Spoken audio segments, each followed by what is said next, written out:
You're supposed to be dead." The words came from the darkness below from him, from the man she'd mourned for 3 days. Nana's hand shook on the basement door handle, her maid uniform soaked with his blood from the body upstairs, the body that was supposed to be Adrian Romano. But now his voice rose from the secret room beneath his own mansion, alive and furious. She'd found the hidden door behind the wine rack by accident, following a blood trail. Now she understood the man murdered in Hilbed was a decoy. The real Adrian had been buried alive down here, and whoever put him there was still in this house, still hunting. "Close the door," he commanded, "before they hear you scream." Before we go further into this nightmare, subscribe and hit that bell. You'll need to see how this ends. Comment your city below so I know how far this story travels. Nina slammed the basement door shut and locked it, her heart trying to break through her ribs. She pressed her back against the wood, listening for footsteps above. The Romano mansion had gone graveyard, quiet after they'd carried out the wrong body 2 hours ago. "I said close it, not lock it." His voice cut through the darkness below sharp, despite the weakness she could hear underneath. "Now you've trapped yourself down here with me." She fumbled for the light switch. Nothing. He'd cut the power. "Matches," he said. "Top of the stairs, metal box." Her fingers found it, struck one. The flame revealed stone steps descending into deeper darkness. She grabbed the emergency candle beside the matches and started down each step, echoing. The basement opened into a room she'd never known existed, and she'd worked in this mansion for 3 weeks, cleaning every corner. Except this one. Hidden behind a wine rack that moved on oiled hinges, this space didn't appear on any blueprints she'd studied, and she'd studied them carefully. The candlelight found him in the corner, chained to a support beam by one wrist. Adrian Romano looked like hell, face bruised purple, lips split, expensive suit torn and bloodstained. But his eyes burned with the same dark intensity she remembered from 8 years ago, before she'd destroyed him. "Hello, Nana." He said her real name like a curse. "Funny seeing you here." Her chest tightened. "You recognize me." "Did you really think a maid's uniform and darker hair would fool me?" He rattled the chain.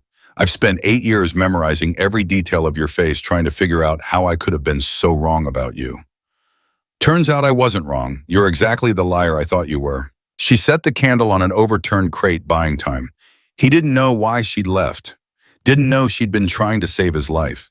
And she couldn't tell him, not now, not when his uncle Vittorio had clearly escalated from threats to action.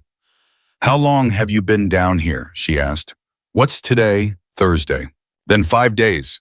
His laugh was brittle. 5 days chained in my own basement while someone, probably my loving family, staged my death upstairs. 5 days of listening to footsteps above my head, wondering if each one would be the last thing I'd hear. Nana moved closer, examining the chain. Professional grade, padlocked. "Who put you here? You tell me. You're the one who mysteriously appeared as a maid 3 weeks ago in my household." His eyes narrowed. "Quite a coincidence, don't you think? I didn't do this, but you knew something was coming. That's why you're here, isn't it? Not to clean bathrooms and fold sheets. You came because you knew someone was moving against me." He leaned forward as far as the chain allowed. So talk. Who hired you, Vittorio? My dear brother, Marco, one of my cousins, hoping to jump the succession line." She pulled a bobby pin from her hair. "Nobody hired me." "More lies. Shut up and let me pick this lock." She knelt beside him, working the pin into the mechanism. "I came because I heard rumors. Street talk about a Romano coup, about instability in the organization." "Street talk." His voice dripped sarcasm. "You expect me to believe you infiltrated my home as a maid because of street talk?" The lock clicked. His wrist came free. Adrian moved faster than a man who'd been chained for 5 days should move. He grabbed her throat, not squeezing, but holding firm, and shoved her against the concrete wall. The candle flickered, throwing wild shadows. "Try again," he said softly, dangerously. "And this time the truth. Why are you really here, Nina? After 8 years of silence, why show up now, wearing a fake name and serving my coffee?" She could barely breathe with his hand on her throat, but not from pressure. From proximity, from the heat of him, the smell of him under the blood and sweat, still the same, still undeniably him. "Because I never stopped watching you," she whispered. His grip loosened a fraction. "What? I left to protect you, and I never stopped. I hired investigators. I tracked your movements, your business deals, your enemies. When my sources reported unusual activity 3 weeks ago, secret meetings, money moving through strange channels, I knew something was coming, so I came back. To save me, his tone mocked the idea. How noble. To stop you from dying the way my information suggested you would from the inside by your own blood. You're 8 years too late for heroics. But his hand dropped from her throat. He stepped back, swaying slightly. 5 days without proper food or water. You made your choice when you walked away. When you left that note saying it meant nothing to you. That note was a lie. Obviously, since you've been stalking me from Seattle. Not stalking, protecting. Without my knowledge, without my consent. He laughed bitterly. You're still making choices for me, deciding what I can handle, what I need to know. Some things never change. A sound above froze them, showed footsteps, multiple people crossing the main floor toward the library that housed the wine rack that hid the basement door. Adrian grabbed the candle and blew it out. Darkness swallowed them whole. His hand found hers in the black, pulling her away from the stairs, deeper into the basement. She followed blindly, trusting him despite everything. They moved in silence through what felt like a narrow corridor, then into another room. Storage, he breathed against her ear. They don't know about this section. Stay quiet. They pressed against the far wall, his body shielding hers. She could feel his heart hammering against her spine, could smell blood and fear and something darker, rage controlled but barely. Above the wine rack scraped open. Mr. Vittorio wants confirmation, a voice she didn't recognize. Check the chain. Footsteps descended. Flashlight beams swept the main room. Chain's been picked. Different voice, younger. He's gone. Impossible. Nobody knew he was down here except us. Well, he's not here now, is he? The boss is gonna lose his shit. Check every inch. He's injured, starving. Can't have gotten far. More footsteps. More flashlights. Nina held her breath as beams passed within feet of their hiding spot, illuminating old furniture, broken equipment, things that clearly hadn't been touched in years. Adrian's lips brushed her ear. When they leave, we run, north exit, through the tunnels. She nodded fractionally. Found blood here. Recent. The first voice again. Leads toward wait. Do you hear that? Everyone froze. Nina's phone, buried in her uniform pocket, vibrating on silent mode. Adrian grabbed it, silenced it, but too late. Their storage room. The flashlight beam swung toward them like accusatory fingers. Run! Adrian commanded, pushing her ahead of him into deeper darkness. Now, she ran, blind hands outstretched, following his directions, called out in urgent whispers. Left. 3 steps.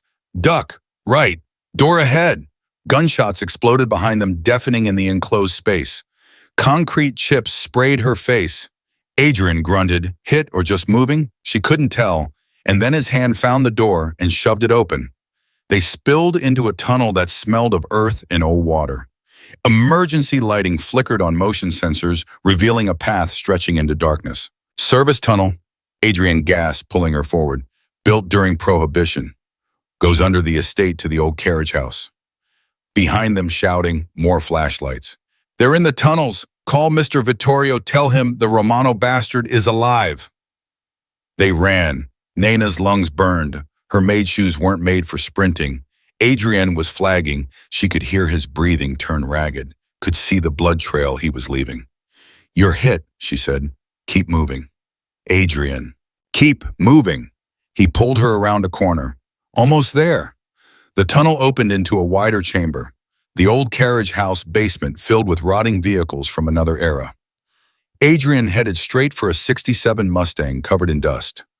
Keys, Nina asked. He smashed the window with his elbow. Who needs keys? She dove into the passenger seat while he hot-wired the engine. It coughed, sputtered, caught. Behind them, their pursuers burst into the chamber. Adrian threw the car into reverse and punched through the old carriage door like it was paper. Wood exploded around them. The Mustang's tires screamed as he spun it around and accelerated into the night. Gunfire erupted. The rear window shattered. Nina ducked as bullets punched through metal and upholstery. Hold on, Adrian yanked the wheel hard, left taking them off the estate road and into the wooded grounds. Branches scraped the car's sides. The undercarriage screamed protest. Then they hit the fence, a section Nina had noted during her reconnaissance, weak and rusted, and broke through onto the public road. Adrian didn't slow down. They were 5 miles away before he finally eased off the accelerator. His hands shook on the wheel. Blood soaked through his shirt in at least 3 places. Hospital, Nina said. No hospitals. They'll be watching every emergency room in the city. Then where? He was silent for a moment, thinking through options with visible effort. I have a safe house, old place off the books from before I took over the family business. He glanced at her. Before you. The words stung, but she deserved them. He drove them through back roads into the industrial district, finally pulling into a garage beneath a warehouse that looked abandoned. The Mustang's engine died with a death rattle. Adrian tried to open his door and nearly collapsed. Nina caught him taking his weight. Where's the entrance? Through there. He nodded toward a metal door. Code is 0817, August 17th, the day they'd met 8 years ago. She half-dragged him through the door and up a flight of stairs into a loft apartment. Basic furniture covered in dust. Windows blacked out. A kitchen that hadn't been used in years. She deposited him on the couch and immediately started stripping off his ruined shirt. 3 gunshot wounds, 1 grazed his ribs, 1 through his shoulder, 1 in his thigh. None immediately fatal, but he was losing blood fast. First aid kit, she demanded. Bathroom, under the sink. She found it extensive, professional grade. Of course, this was a Romano safe house. She also found antibiotics, surgical supplies, even IV bags. This is gonna hurt, she warned, returning with supplies. Everything hurts. But he gritted his teeth and stayed still while she worked. She'd been a nurse in Seattle. Not a lie, she'd needed the skills to stay useful to understand medical reports on Adrian when her investigators sent them. Now those skills might save his life. She cleaned the wounds, extracted bullet fragments, sutured what needed stitching. Adrian watched her work with an expression she couldn't read. You're good at this, he said finally. I had good teachers. Seattle. Tell me about it. Distract me from the fact that you're currently digging in my shoulder with tweezers. She found the bullet fragment and dropped it into a metal dish with a clink. What do you want to know? Everything. 8 years and 5 minutes. Go. She started an IV drip, taping it to his arm. I rented a small apartment in Capitol Hill. Worked night shifts at Swedish Medical Center. Lived quietly. No friends, no relationships.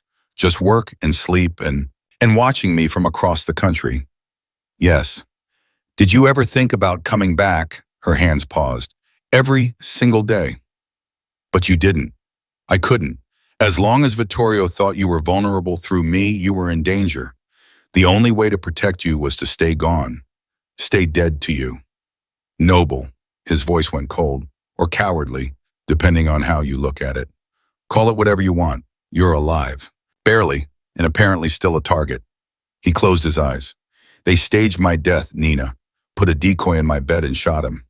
Made it look like a professional hit. My whole family showed up to mourn, probably toasting champagne when they thought no one was looking. Who knew you were in the basement? That's the question, isn't it? He opened his eyes again, focusing on her with difficulty. The blood loss was catching up. Someone grabbed me 5 days ago, hit me from behind in my own bedroom. When I woke up, I was chained in that basement. No explanation, just darkness and silence. You didn't see who? No, but I heard voices. Vittorio's was one, my brother Marco's was another. They were arguing about timing, about when to stage the death, about who would take control of which territories after. Nina's stomach turned. Your own brother. Family business. His laugh was hollow. Romano tradition. If you're not paranoid about your blood relatives, you're not paying attention. She finished bandaging his shoulder and moved to the thigh wound. This one's the worst. You're lucky it missed the femoral artery. Lucky, right. His hand suddenly caught hers. Why did you really come back, Nina? The truth this time. All of it. She met his eyes. Because 3 weeks ago, my investigator sent me a report. He'd intercepted communications suggesting an imminent move against you. Not just political maneuvering, actual assassination. He said you had maybe a month. So I called in favors, created a new identity, and got myself hired as household staff in the Romano mansion. To spy, to watch, to listen, to find out who and when and how. She returned to working on his leg. I spent 3 weeks serving coffee and changing sheets and eavesdropping on every conversation I could. I found nothing concrete until 2 days ago. What happened 2 days ago?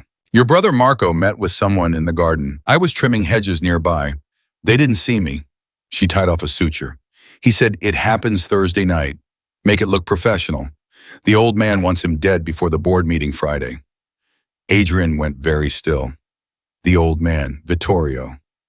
I assumed Marco said something else too. He said, "What about the girl?" "What girl?" "I don't know." The other man said, "We handle her separately, after, when he can't protect her anymore." Nana's hands trembled slightly. I thought maybe it was a girlfriend, someone I didn't know about. "There's no one." His voice was quiet, certain. "There hasn't been anyone since you." The words hung between them, heavy with meaning. I couldn't figure out their timeline. Nana continued, forcing herself to focus. Thursday night could mean anything, so I stayed alert. Thursday night around midnight, I heard sounds from your room. Struggled, muffled voices. I waited until silence, then went to investigate. Breaking protocol for a maid. Breaking protocol for someone who gives a damn. She met his eyes. "I found your room destroyed, blood everywhere, and a body in your bed that I thought was you. I thought I'd failed, thought I'd come all this way and still lost you. But you didn't run. No, I searched the room looking for clues, found the blood trail leading to the library, followed it to the wine rack, discovered it moved." She finished the last bandage. "Found you." Adrian was silent for a long moment. "You took a hell of a risk. If they'd caught you, they would have killed me, I know." She packed up the medical supplies. "But I'd already lived 8 years in a different kind of death. What's one more risk?" He struggled to sit up. She pushed him back down. "Stay still. You need rest. We need a plan. Vittorio thinks I'm dead. That gives us an advantage, but not for long. Eventually someone will notice the body wasn't mine. Eventually they'll start looking. So what do we do?" His eyes glinted with something dangerous. "We let the dead man investigate his own murder. See who celebrates, who grabs for power, who reveals their hand." He grabbed her wrist, pulling her close enough that she had to brace her hands on either side of his head. "But I need to know something first." "What? Can I trust you? Really trust you? Because if this is some elaborate game, if you're working with them, I took 3 bullets getting you out of that house. Superficial wounds could be part of the cover." She leaned closer, her face inches from his. "I have spent 8 years of my life keeping you alive from a distance, protecting you in ways you'll never know about. I've derailed business deals that would have gotten you killed. I've fed false information to your enemies. I've manipulated outcomes from across the country because the thought of you dying made it impossible to breathe." Her voice dropped to a whisper. "So no, Adrian, I'm not working with them. I'm working for you. I've always been working for you." His free hand came up to cup her face. "You should have told me. 8 years ago, you should have told me about Vittorio's threats instead of running. You would have confronted him, started a war. Damn right I would have. And people would have died. Maybe you. Probably you." She closed her eyes. "I couldn't let that happen. So you broke my heart instead." "Yes." "Made me think you never loved me." "Yes." "Let me spend 8 years hating you." "Yes." Tears burned behind her eyelids. "I'm sorry. I'm so sorry, Adrian. But I'd do it again. I'd do it 1,000 times if it meant keeping you alive." He pulled her down until her forehead rested against his. "You're an idiot. I know. We could have faced this together. I was 23. I was terrified.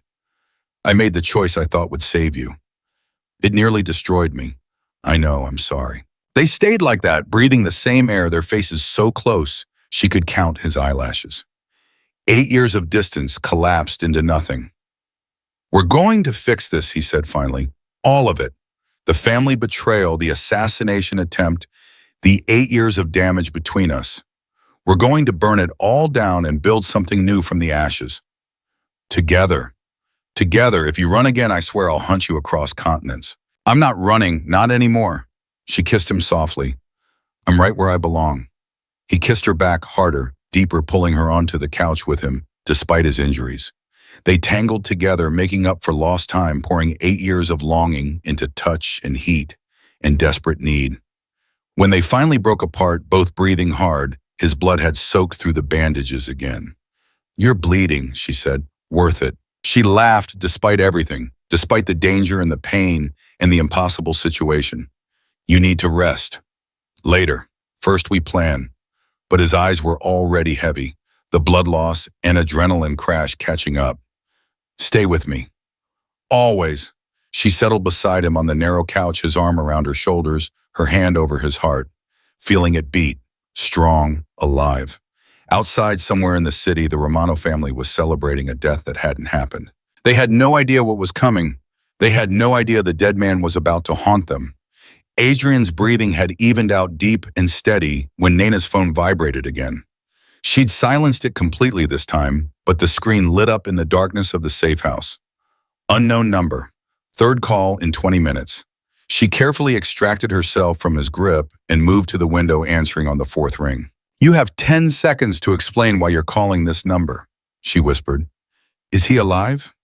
The voice was female, older, with an accent Nana couldn't quite place. "The Romano boy. Is he breathing?" Nana's blood went cold. "Who is this?" "Someone who's been watching the family for much longer than you have, child." "He alive?" She glanced back at Adrian, unconscious on the couch. "How did you get this number?" "I gave it to you. 3 years ago. Seattle, Swedish Medical Center. You were working night shift when a woman came in with a stab wound. Refused to give her real name. You didn't ask questions." The memory surfaced slowly. An elegant woman in her 60s, bleeding from her side cash payment. No police. Nana had treated her in an empty exam room off the books. The woman had pressed a card into her hand afterward. "If you ever need help with the Romano situation," she'd said, "call this number." Nana had never called, had almost forgotten about it, but she'd kept the card, and apparently the woman had kept tabs on her. "You've been watching me," Nina said. "I've been watching everyone connected to that family for 30 years. Now answer the question before people die unnecessarily." "He's alive, injured but stable." "Good. Then listen very carefully. Vittorio is moving faster than expected. He's called an emergency board meeting for tomorrow morning, 9 a.m. He's going to declare Adrian dead and himself the interim head of family operations." "That's not possible. They need a body. Proof." "They have proof. DNA results from the decoy. Forged, obviously, but convincing enough for the board members who want to believe. Vittorio's been planning this for 18 months. You stumbled into the endgame." Nana's mind raced. "Who are you?" "My name is Sofia De Luca. I was married to Antonio Romano, Adriane's grandfather, for 12 years before the family had me erased from existence. Officially, I died in 1993. Unofficially, and I've been living in Argentina, watching my grandson navigate the snake pit I escaped from." Nana nearly dropped the phone. "You're his grandmother." "Biologically, yes. Legally, no. Antonio annulled our marriage when I threatened to expose certain family activities to federal investigators. I was given two choices: disappear or actually die. I chose disappearing." Sophia's voice hardened, but I never stopped watching. Never stopped hoping Adrian would be different, that he'd break the cycle. "Why are you telling me this now?" "Because tomorrow morning Vittorio becomes untouchable. Once the board confirms him as head, he'll have full access to the family's resources. Offshore accounts, political connections, enforcement teams. And the first thing he'll do is tie up loose ends. Meaning machismo, meaning anyone who might question Adrian's death. Starting with Marco." Nana's breath caught. His own son. Marco was useful for the initial betrayal, but he's also a witness. Vittorio doesn't leave witnesses. Sophia paused. "I'm sending you an address. Marco will be there in 3 hours, meeting with someone that he thinks is a weapons supplier. It's actually Vittorio's cleanup crew. Why do I care if Marco dies? He helped put Adrian in that basement. Because Marco didn't know they were going to kill Adrian. He thought they were just going to scare him, force him to sign over some territories. When he found out about the real plan, he started having doubts. Messy, dangerous doubts." Nina looked back at Adrian again. Still unconscious. "You want me to save Marco? I want you to give Adrian a choice. Marco has information, names, dates, account numbers, everyone involved in the coup. If Adrian lets him die, that information dies too. If he saves him, he gets ammunition. Marco tried to kill him. Marco is a weak, stupid boy who got manipulated by his father. But he's also the key to bringing down the entire conspiracy. Sophia's voice softened. I know what I'm asking. I know it's not fair. But Adrian needs allies right now, even traitorous ones. And Marco needs redemption before his father puts a bullet in his head. The phone buzzed. Address, incoming. A warehouse in the Port District. 3 hours, Sophia said. After that, it won't matter. And Nana, tell my grandson I'm sorry I couldn't protect him better. Tell him some of us tried. The line went dead. Nina stared at the address on her screen. 3 hours. She moved back to the couch, touching Adrian's face gently. His skin was hot fever starting. She needed to wake him, but his body desperately needed rest. She compromised. 2 hours of sleep, then they'd move. She set an alarm and lay back down beside him, her mind churning through impossible choices. The alarm shattered the silence at 4 a.m. Adrian woke with a gasp, grabbing for a weapon that wasn't there. Nana caught his wrist. It's me. You're safe. He focused on her face, memory returning. How long was I out? 2 hours. We need to move. What happened? She told him everything. The phone call, Sophia, the warehouse, Marco's impending execution. She watched his expression shift from confusion to shock to cold, calculated rage. My grandmother, he said slowly, is alive. Apparently. And she wants me to save my traitorous brother from my traitorous uncle. She wants to give you a choice. He sat up, wincing as his wounds pulled. There's no choice. Marco helped put me in that basement. Let Vittorio clean up his own mess. Marco has information, names, evidence. So I'll get that information another way. How Vittorio's moving fast. By tomorrow morning, he'll control everything. You'll be dead hunted or both. Nana moved to the kitchen, started making coffee. I know you want revenge. God knows he deserves it. But this isn't about Marco. It's about survival. Adrian was quiet for a long moment. You think I should save him? I think you should use him. There's a difference. Is there? She poured 2 cups of coffee, brought one to him. Marco made a mistake, a huge, possibly unforgivable mistake. But according to your grandmother, he didn't sign up for murder. He signed up for intimidation. Semantics. Maybe, but if Vittorio kills him, you lose your best witness. You lose evidence. You lose leverage. She sat beside him. I'm not asking you to forgive him. I'm asking you to think strategically. He sipped the coffee, staring at nothing. You sound like my grandfather. Antonio used to say the same thing. Keep your enemies alive until they're more valuable dead. Was he wrong? No, he was brilliant. Cold-blooded and brilliant. Adrian's jaw tightened. Fine.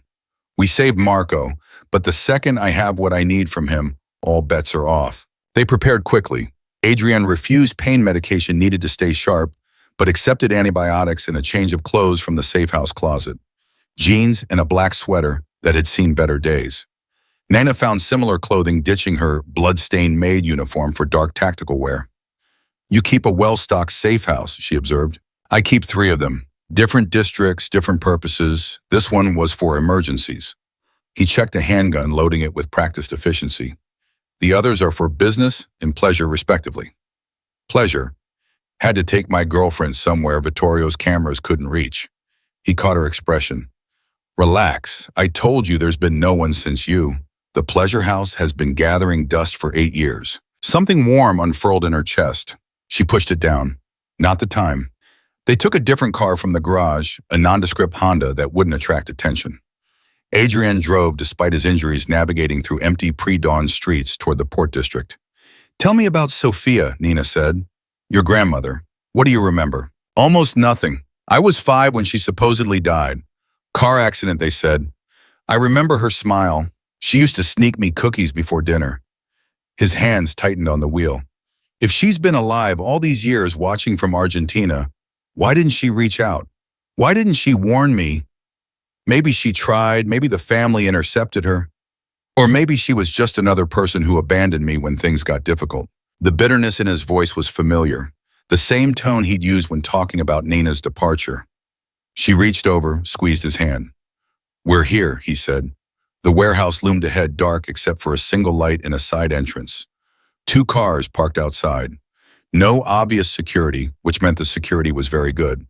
Adrian killed the engine 2 blocks away. We go in quiet, extract Marco before Vittorio's people arrive. No heroics. When do I ever do heroics? You threw yourself in front of a sniper bullet yesterday. That was Tuesday. This is Friday. Totally different situation. Despite everything, he almost smiled. Stay behind me. If shooting starts, I know how to handle myself in a gunfight. Seattle teach you that too. Seattle had a very comprehensive nursing program. They approached from the east side using shipping containers for cover. Adrian moved like a ghost despite his injuries, years of training overriding pain. Nina matched him step for step. The side entrance was locked. Adrian picked it in 15 seconds. Inside the warehouse was a maze of crates and machinery. Voices echoed from somewhere deeper in the building. 2 men arguing. Told you this was a bad idea, Marco's voice high with stress. I told you he'd find out eventually. Relax, your father knows what he's doing. My father is going to get us all killed. Your father is taking control of an empire. You need to decide if you're on board or in the way. Adrian and Nina crept closer.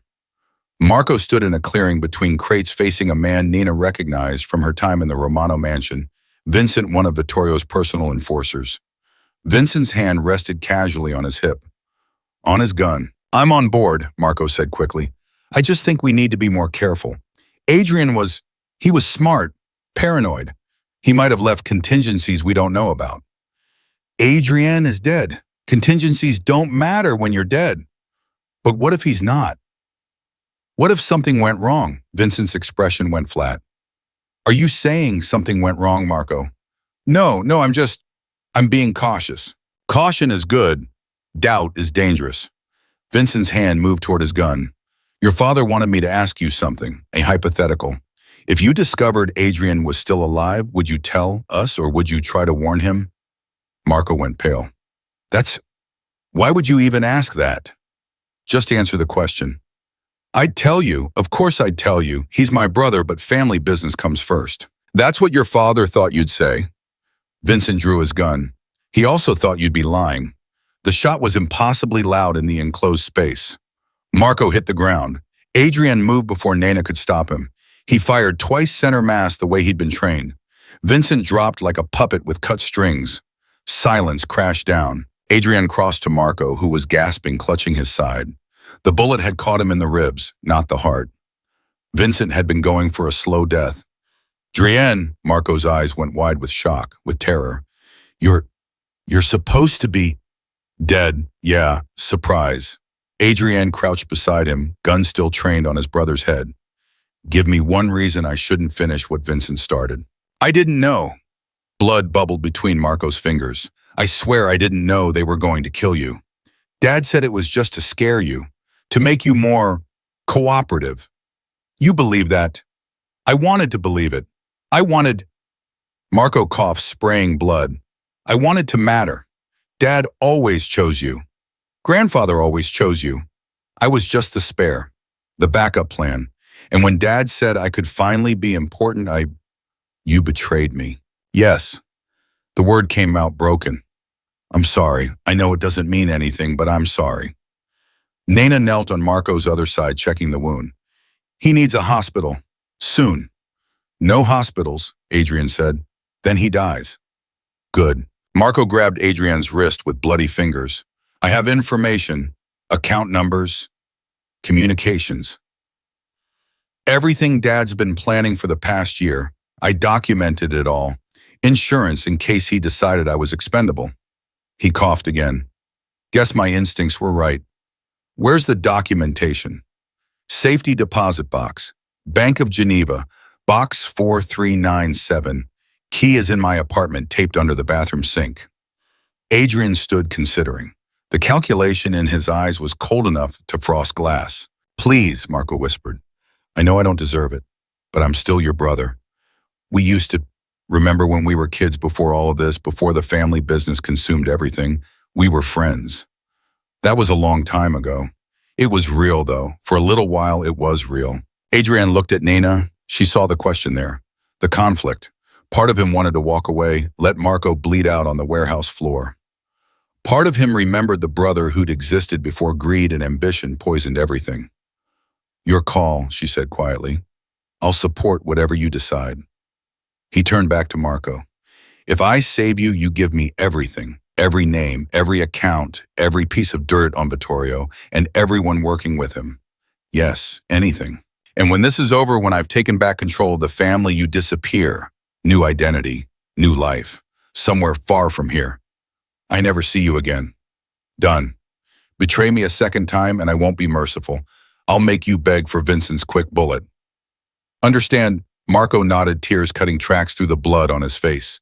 Adrian holstered his gun and grabbed Marco under the arms. "Help me get him to the car." They carried him between them, Miena keeping pressure on the wound, while Adrian took most of the weight. They were halfway to the Honda when headlights swept the warehouse entrance. "Down," Adrian hissed. They dropped behind a shipping container. 3 SUVs pulled up. Doors opened. 8 men emerged, all armed, moving with military precision. "Vittorio's cleanup crew," Nina breathed. "They're early." Vincent must have been supposed to check in. When he didn't, Adrian assessed the situation. "We're trapped. Can't get to the car without crossing open ground." "Then we don't go to the car. We go deeper into the warehouse. Find another exit. With Marco bleeding out. We have maybe 20 minutes before he's in shock." Marco's breathing had turned shallow. "Leave me. I'll slow you down." "Shut up," Adrian said, but there was something different in his voice. Something almost gentle. "Nobody's leaving anybody." The cleanup crew spread out, searching the warehouse systematically. Nana heard their leader issuing commands. "Vincent's down. 2 shooters minimum. Find them. No survivors." They moved through the maze of crates, Adrian leading them deeper into the warehouse. Marco's blood left a trail they couldn't hide. Time before the crew found them, minutes. They emerged into a loading area. Massive bay doors currently closed. A control panel on the wall. "Can you open those doors quietly?" Nina asked. Adrian examined the panel. "Not a chance. The second I hit this button, everyone in the building will hear it." Then we need a distraction. She was already moving, heading for a stack of chemical drums near the south wall. Industrial solvents, highly flammable. She grabbed a rag from a workbench, stuffed it into the opening of one drum. "What are you doing?" Adrian demanded. "Causing chaos." She found a lighter in her pocket habit from her smoking days years ago. She flicked it once. "When I light this, you have about 30 seconds to get those doors open and get Marco outside. Don't wait for me." "Nana, 30 seconds, Adrian. Make them count." She lit the rag. Fire crawled up the fabric, hungry and bright. Nana ran back toward them as shouts erupted from the cleanup crew. They'd spotted the flames. "Now!" she screamed. Adrian hit the button. The bay doors groaned, starting their slow ascent. He dragged Marco toward the opening, while Nana provided covering fire, driving the cleanup crew back. The chemical drums ignited with a roar that shook the building. Fire bloomed across the south wall, spreading fast. Smoke filled the warehouse like a living thing. They dove through the bay doors just as bullets chewed up the concrete where they'd been standing. Adrian had the Honda running passenger door open. They threw Marco in the back seat. Nana jumped in front. Adrian punched the accelerator. Behind them, the warehouse erupted in a fireball that painted the pre-dawn sky orange. They drove in silence for 10 minutes, making random turns, ensuring no tail. Marco had passed out in the back seat, his breathing barely audible over the engine. "He's not going to make it without surgery," Nina said. "I know, Sicilian." Adrian pulled out his phone, dialed a number he clearly knew by heart. "Dr. Reeves, it's Adrian and Romano. I need you at Safe House 2. Gunshot victim critical. How fast can you get there?" A pause while he listened. "I don't care what you're doing. This is code black. 20 minutes. He hung up. "Safe House 2, Nina asked. "The business one, better medical setup." He glanced at her. "You okay?" "Define okay. Fair point." His hands were steady on the wheel, but she could see the tremor starting. Adrenaline wearing off. Pain and exhaustion creeping back in. That was reckless. The fire. It worked. "You could have died. But I didn't." He reached over, grabbed her hand, squeezed hard enough to hurt. "Stop doing that. Stop risking yourself for me." "Not a chance. We're in this together, remember?" They reached Safe House 2 as the sun started bleeding light into the eastern sky. Dr. Reeves was already there, medical bag in hand, expression grim. 2 gunshot victims in 2 days, Mr. Romano. You're testing my Hippocratic oath. Bill me double. Just save him. They carried Marco inside. Dr. Reeves took over immediately, barking orders, transforming the safe house living room into an operating theater. Adrian and Nena retreated to the kitchen, both running on fumes. Nena cleaned her gun methodically. Adrian had watched her, something unreadable in his expression. You've done this before, he said. Cleaned a gun. All of it. The shooting, the tactics, the quick thinking under pressure. He leaned against the counter. Seattle's nursing program was very comprehensive. She smiled despite everything. I may have taken some additional courses, self-defense, firearms training, combat medicine. Preparing for what? For this. For the day I'd have to come back. She set the gun aside. I knew eventually Vittorio would move. I knew when he did, you'd need someone watching your back. Someone outside the family. Someone you could trust. You've been planning this for 8 years. I've been loving you for 8 years. The planning was just a side effect. He crossed to her, pulled her into his arms despite the pain it caused him. They stood together in the growing light, holding each other like anchors. Your grandmother called me, Nina said into his shoulder. Sophia, she said to tell you she's sorry she couldn't protect you better. She's been alive all this time, hiding, watching. His voice was rough. I don't know how to process that. One crisis at a time. Right now we focus on Vittorio, on the board meeting, on survival. And then we figure out the rest. Dr. Reeves emerged 2 hours later, blood on his gloves, exhaustion written across his face. He'll live, lost a lot of blood, but I got the bullet out. He needs rest and antibiotics, and probably therapy, but that's outside my scope. Adrian exhaled slowly. Thank you. Don't thank me, just stop getting people shot. The doctor packed his equipment. I'm serious, Mr. Romano. I'm getting too old for field surgery. After he left, Adrian went to check on Marco. Nina followed. His brother looked small under the blanket, pale and fragile. Nothing like the arrogant man who'd helped orchestrate a coup. Marco's eyes fluttered open. You saved me. Don't read too much into it. You're useful alive, that's all. Still, thank you. Adrian pulled a chair close to the bed. Now you talk. Everything about Vittorio's plan. Start from the beginning. Marco talked for an hour. Names spilled out, board members on Vittorio's payroll, politicians in the family's pocket, enforcers loyal to the coup. He detailed offshore accounts holding millions in embezzled family funds. He described the plan to frame certain family members for Adrian's murder, eliminating them as competition. The board meeting today, Marco said weakly. Dad's going to produce evidence that you'd been skimming from family accounts. Forged documents showing you were selling territory to rival families. He's painting you as a traitor. Classic Vittorio. Make me the villain so he looks like the savior. He's been working on this for 18 months, since grandfather died and you took over. He never thought you deserved it, thought you were too soft, too progressive.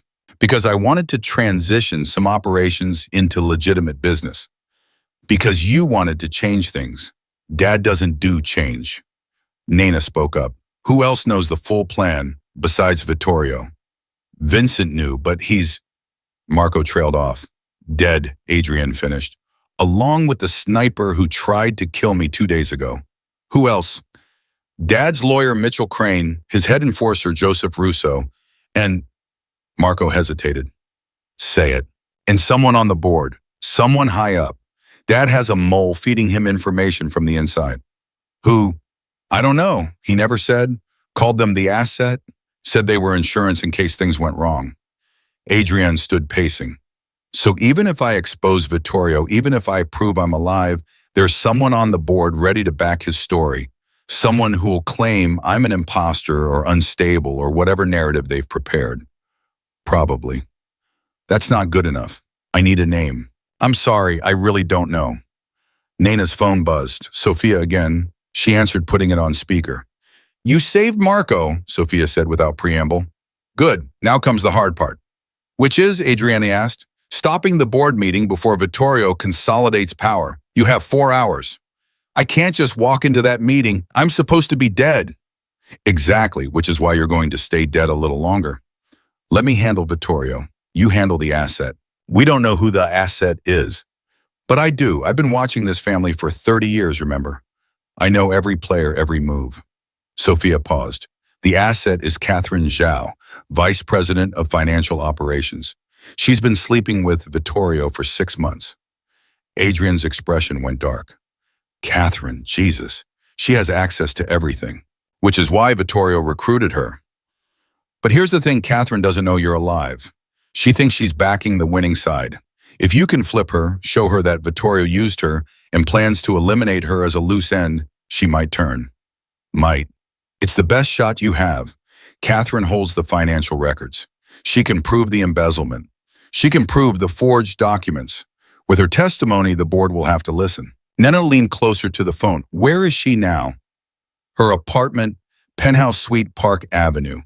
She's preparing for the meeting. You have maybe 3 hours before Vittorio collects her. And you're sure she'll flip? I'm not sure of anything, but Catherine is smart, ambitious. She won't go down with Vittorio's ship if she sees it sinking. Give her an alternative and she'll take it. The line went dead. Adrian looked at Nina. This is insane. Completely. We're going to break into Catherine Zhao's apartment and try to convince her to betray my uncle based on the word of a grandmother I thought was dead. That's the plan.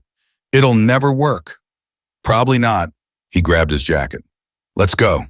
They left Marco sleeping under Dr. Reeves' care and headed back to the Honda. The city was waking up around them, early commuters, delivery trucks, the machinery of normal life that felt impossibly distant. Catherine's building was exactly the kind of place Adrian's family owned, luxury, security, discretion. Getting past the doorman would be impossible, unless you knew the building's weaknesses. Service entrance, Adrian said, pulling around to the alley. My family owns this building. I know every entrance, every camera blind spot. They slipped in through the loading dock, past maintenance workers who didn't look twice. Adrian moved with the confidence of someone who belonged, and confidence was everything. The penthouse elevator required a key card. Adrian produced one from his wallet, old, possibly deactivated, but worth trying. It worked. They rode up in silence. Nina checked her gun. Adrian did the same.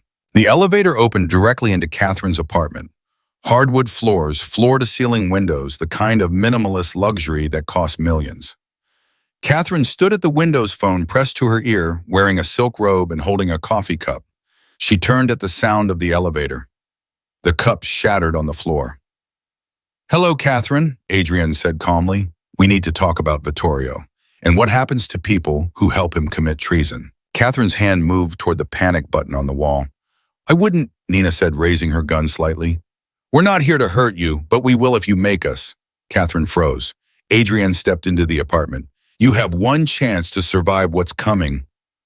I suggest you take it. Catherine's hand hovered inches from the panic button. Her eyes darted between Adrian's face and the gun in Nina's hand, calculating odds, weighing options. The coffee pooled at her feet like spilled blood. You're dead, Catherine whispered. I saw the reports. DNA confirmed. Vittorio showed me. Vittorio showed you forged documents. Adrian moved closer, hands visible, non-threatening despite the weapon at his hip. The body in my bed was a decoy. Professional job. Had my height, my build, even my dental work, courtesy of some very expensive surgery 3 months ago. Vittorio's been planning this longer than you think. Catherine's face went chalk white. That's impossible. The DNA can be faked when you have the right connections. And Vittorio has all the right connections. Adrian stopped 5 feet away. How much did he tell you about the plan? Catherine, did he mention what happens to loose ends after he consolidates power? I don't know what you're talking about. Don't insult my intelligence. You've been sleeping with my uncle for 6 months. You've been feeding him financial data boardroom gossip, every piece of inside information he needed to orchestrate this coup. Adrian's voice stayed level, almost gentle. Question is, did he tell you what comes next after the board meeting? After he's officially in control? Catherine's jaw tightened. He said we'd be together, that once the transition was complete, we could stop hiding. Nana almost felt sorry for her. Almost. He's lying. You don't know that. I know Vittorio Romano. Adrian had pulled out his phone, pulled up a photo, turned it toward Catherine. Recognize this woman? Catherine stared at the image. A blonde woman, early 40s, elegant. No, should I? Her name was Diana Foster, Vittorio's mistress from 2019 to 2021. She helped him embezzle $3 million from family accounts. Very useful, very loyal, very dead. Adrian swiped to the next photo, crime scene. The blonde woman in a bathtub wrist slit staged suicide. This was taken 6 weeks after Vittorio secured the money. The police ruled it depression. Everyone at her funeral called it tragic. Catherine's hand finally dropped from the panic button. She backed away, wrapping her robe tighter. He wouldn't. He would. He has. 3 times that I know of, and I probably don't know about all of them. Adrian pocketed his phone. Vittorio doesn't do loose ends, Catherine. He does clean slates. And the second you're not useful anymore, you become a liability. Why should I believe you? You show up here, supposedly back from the dead, threatening me. We're not threatening you, we're offering you a choice. Nena lowered her gun slightly. Help us bring down Vittorio, or go to that board meeting and sign your own death warrant. Because the minute Vittorio has what he wants, you're done. Maybe not today, maybe not this week, but eventually you'll know too much. You'll become a risk, and Vittorio doesn't tolerate risks. Catherine moved to the window, staring out at the city. Her reflection in the glass looked haunted. What do you want from me? Everything, Adrian said bluntly. Financial records, communication logs, every piece of evidence that proves Vittorio's been embezzling, forging documents, orchestrating this coup. You have access to all of it. If I give you that, Vittorio will know. He'll know it was me. Vittorio's going to prison, or a coffin. Either way, he won't be in a position to hurt you. You can't guarantee that. No, but I can guarantee that if you stick with him, you're dead inside 6 months. Probably less. Adrian's voice softened. I know you care about him. I know he made you promises. But Catherine, think. Really think. Has he introduced you to the family? Has he taken you anywhere public? Has he done anything except use you for information while keeping you hidden like a shameful secret? Catherine's shoulders trembled. He said it was for my protection, that the family wouldn't understand yet. The family wouldn't understand because there's nothing to understand. You're not his partner. You're his tool. Adrian paused. I'm sorry, I know that's harsh, but you need to hear it before it's too late. Silence stretched. Catherine's reflection in the window showed tears tracking down her face. When she finally spoke, her voice was barely audible.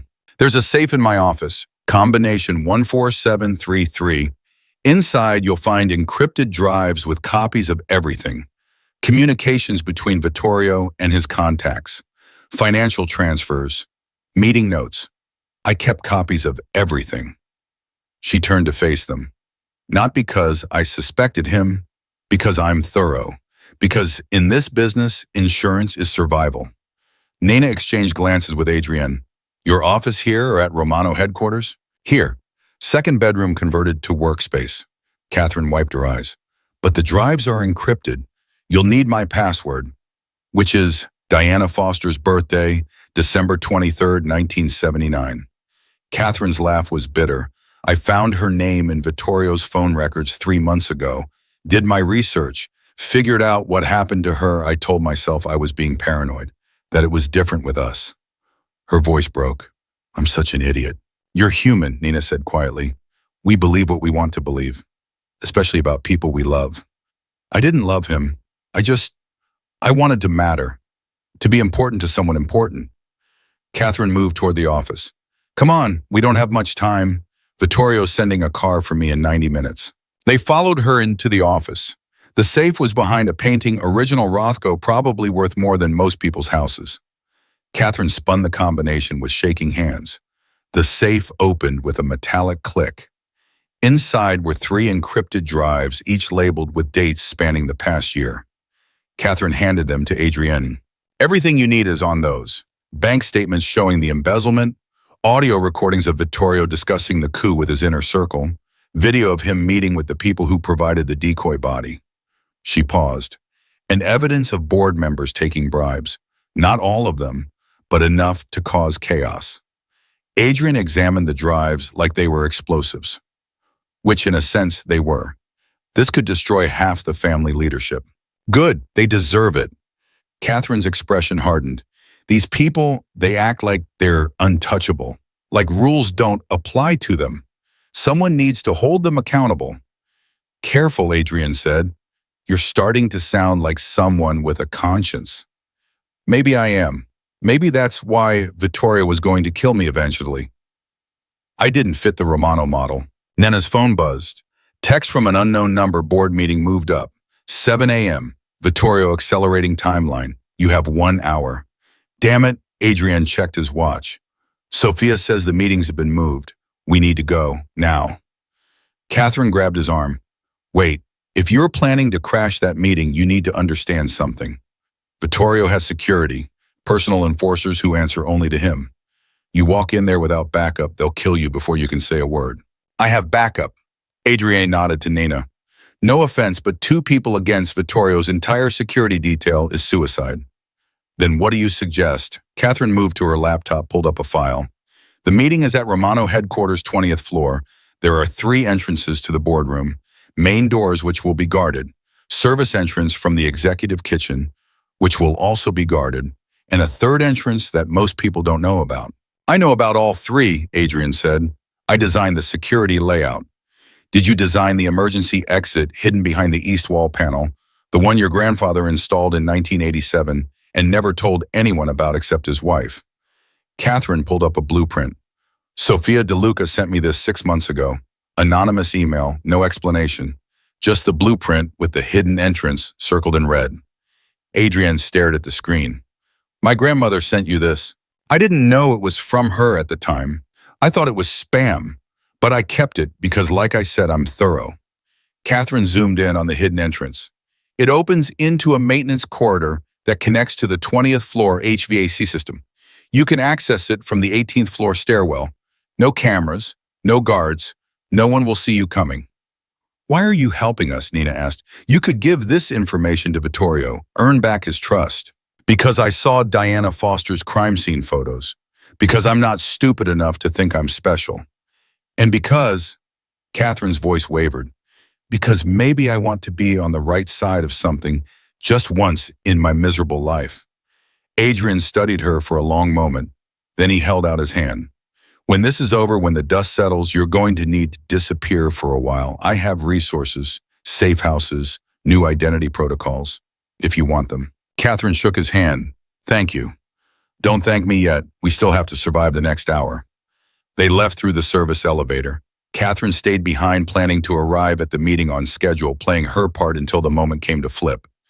Adrian and Nina raced across the city in the Honda, running red lights, taking corners too fast. Romano headquarters loomed ahead, 40 stories of steel and glass monument to generations of criminal enterprise disguised as legitimate business. Adrian pulled into the parking garage, taking them down to the lowest level where shadows swallowed the car. 18th floor stairwell, he said, checking his gun. We go in quiet. No shooting unless absolutely necessary. The element of surprise is our only advantage. They moved through the building like ghosts. Early morning, barely any staff security focused on the executive floors above. They reached the 18th floor without incident. The stairwell was exactly as Catherine had described. Adrian found the access panel, pressed the hidden release. It swung open silently, revealing a narrow maintenance corridor lined with pipes and electrical conduits. They crawled through the cramped space, Adrian leading.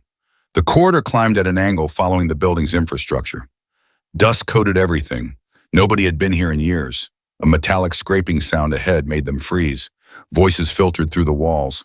Don't care what the official time was. Mr. Vittorio wants everyone in position now. The voice was muffled, but authoritative. Security chief, probably. I want eyes on every entrance. Nobody gets in or out without authorization. What about Ms. Zhao? She's cleared. Everyone else gets searched. That includes board members. Footsteps faded. Adrian and Nina continued forward. The corridor ended at a ventilation grate. Through the slats, they could see the boardroom massive table, leather chairs, walls lined with portraits of Romano patriarchs going back a century. 15 people sat at the table, board members looking nervous. At the head sat Vittorio Romano, impeccably dressed, confident, a king claiming his throne.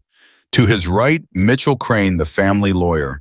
To his left, Joseph Russo, head enforcer, hand resting on the gun at his hip. Catherine entered, taking her seat without making eye contact with Vittorio. Professional, controlled. Now that we're all here, Vittorio began, let's address the unfortunate matter of my nephew's death. Unfortunate. One of the board members, an older woman named Helen, spoke up. Adrian was murdered in his own home. That's more than unfortunate, Vittorio. That's a catastrophic failure of family security. Which is precisely why we need new leadership. Adrian, God rest his soul, was brilliant but reckless. He made enemies. He pushed for changes that destabilized our traditional power structures. And ultimately, those choices got him killed. Do we know who's responsible? Another board member, younger, ambitious looking. Preliminary investigations suggest rival families.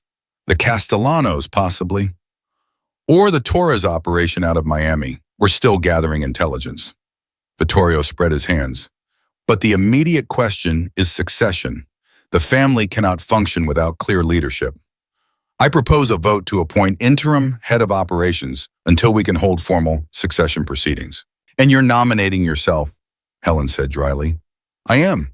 I've been with this family for 40 years. I understand its history, its values, its operational necessities. I can provide stability during this crisis. Or you could provide a dictatorship, Helen countered.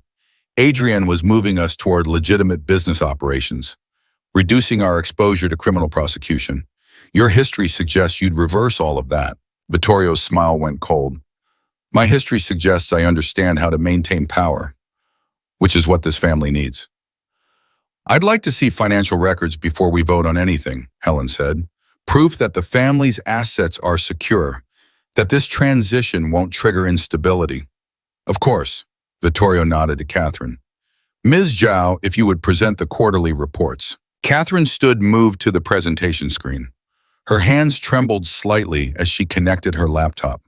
The screen flickered to life, but instead of quarterly reports, the screen showed bank statements, offshore accounts, millions in transfers, all traceable to Vittorio Romano. The boardroom went silent. What is this? Vittorio's voice could have cut glass. This, Catherine said steadily, is evidence of embezzlement.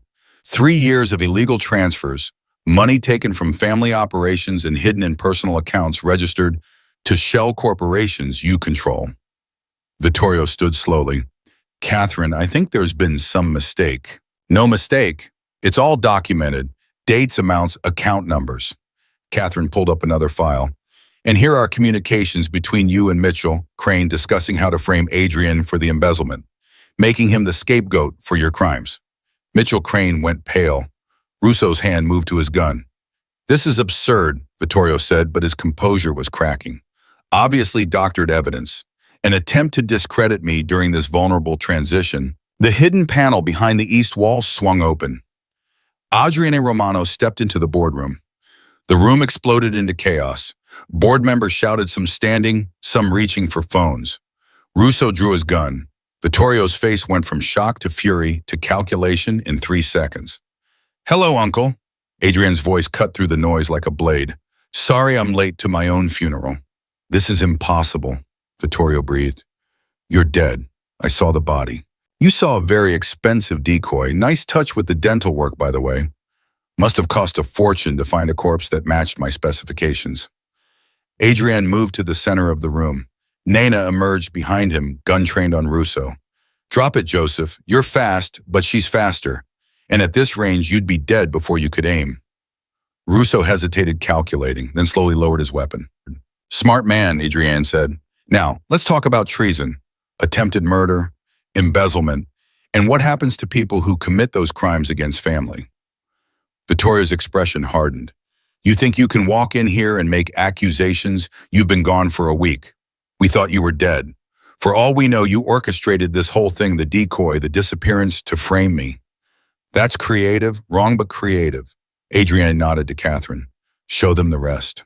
Catherine pulled up video files, security footage from inside the Romano mansion, Vittorio and 3 men carrying an unconscious Adrian down to the basement. The timestamp 6 days ago.